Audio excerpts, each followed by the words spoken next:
नमस्ते। वाणी के साथ दैनिक प्रतिबिंब में आपका स्वागत है। आज है 12 जनवरी 2021 और आज हम मार्कुस 1:21 से लेकर 28 पर विचार करते हैं। सुनिए। वे काफरनाहूम आए। जब विश्राम दिवस आया तो ईसा सभागृह गए और शिक्षा देते रहे। लोग उनकी शिक्षा सुनकर अचंभे में पड़ जाते थे, क्योंकि वे शास्त्रियों की तरह नहीं बल्कि अधिकार के साथ शिक्षा देते थे। सभागृह में एक मनुष्य था जो अशुद्ध आत्मा के वश में था। वह ऊंचे स्वर से चिल्लाया, ईसा नाज़री, हमसे आपको क्या? क्या आप हमारा सर्वनाश करने आए हैं? मैं जानता हूं कि आप कौन हैं, ईश्वर के भेजे हुए परम पावन पुरुष।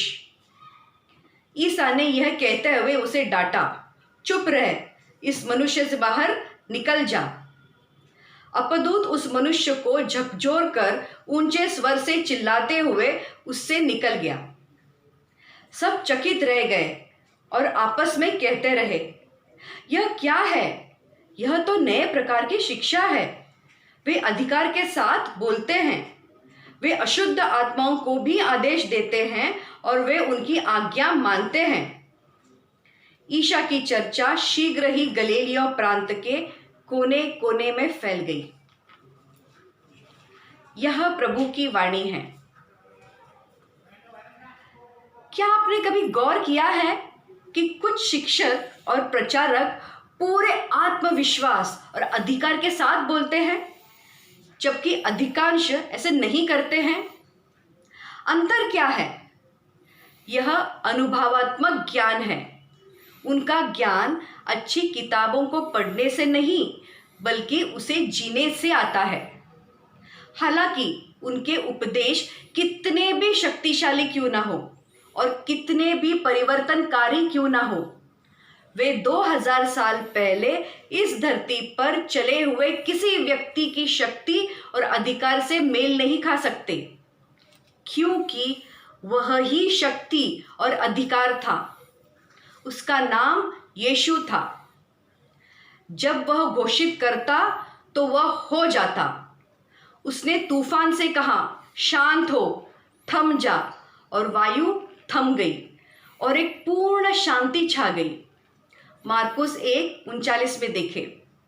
उन्होंने एक छोटी लड़की से कहा जो मर चुकी थी, तलीता कुम, जिसका अर्थ है, ओ लड़की, मैं तुमसे कहता हूँ, उठो। और तुरंत लड़की उठ गई। मार्कुस 5:41 में देखे। उसने कोढ़ी से कहा, शुद्ध हो जाओ। तुरंत ही उसका कुष्ठ रोग ठीक हो गया। मत्ती 8:3 में देखे। और यहाँ आज के सुसमाचार में हम देखते हैं कि यीशु एक अशुद्ध आत्मा को आदेश देते हैं, चुप रहो और इस मनुष्य से बाहर निकल जा। और अशुद्ध आत्मा बाहर निकल गया। लेकिन इस कहानी से कुछ और सबक भी सीखे जा सकते हैं। इस कहानी में वर्णित घटनाओं पर ध्यान दें। एक आदमी में एक बुरी आत्मा यीशु के साथ बातचीत शुरू करता है।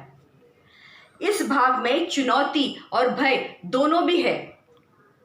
अब यीशु के तरीके को देखो। सबसे पहले वह किसी की मदद करने का अवसर पकड़ लेता है। एक समस्या उत्पन्न हुई और वह उसका समाधान कर देता है। निर्णायक रूप से न कोई झिझक थी, न कोई दिखावा। उन्होंने बिना बतंगड़ नहीं बनाया, इसे संभाला। दूसरा, वह इससे बड़ा उत्पादक नहीं करता। वह चिल्लाता नहीं, चीखता नहीं, उस दानव को पटकता नहीं, ना ही लात मारी और नरक में डाल दिया। वह बस कहता है, चुप रहो और बाहर निकल जाओ। और वह दानव बाहर निकल पड़ता है। और तीसरा, उसने जो किया उसके बारे में डिंगे नहीं मारता, ना ही बढ़ाई करता है। मसीह के अनुयायियों के रूप में हम उसके अनुकरण में अपना जीवन जीना चाहते हैं।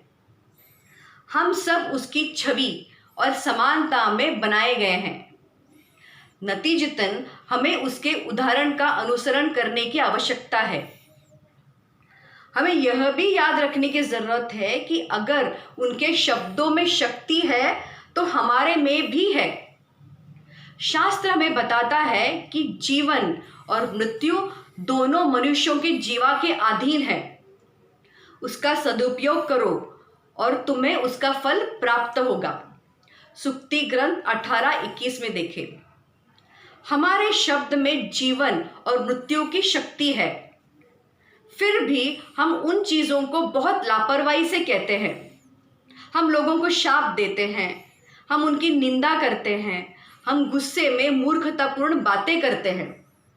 उसके बजाय हमारे शब्द मृदु, दयालु, सौम्य और कोमल होने दो, जीवन देने वाले, ना कि जीवन लेने वाले।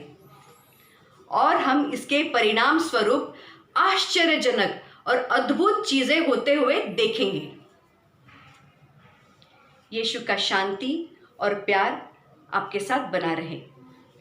नमस्ते।